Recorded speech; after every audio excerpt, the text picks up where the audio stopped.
Hello friends, welcome back to my channel MS Creations Handmade. If you like this video, please don't forget to subscribe to my channel and share it with your friends and family.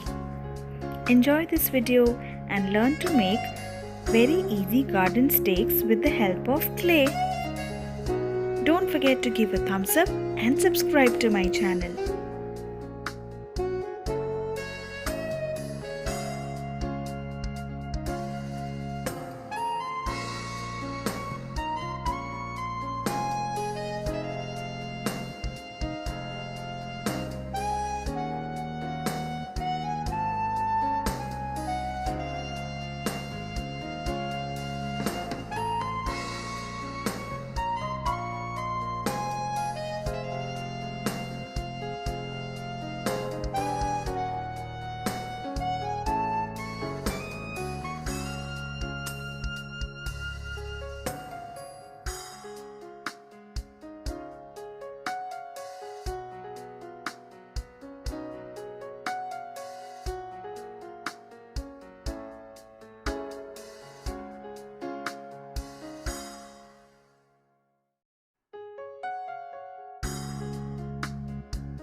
After all the colors have dried, don't forget to apply varnish on this.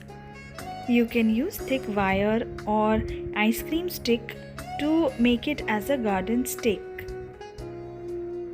So here a very easy clay garden accent is ready to decorate your balcony. This is a very super easy garden miniature decor. Do give it a try and don't forget to give a thumbs up to this video if you have liked it. Also subscribe to my channel for more such interesting DIYs. Till my next video, stay safe and stay healthy. Bye.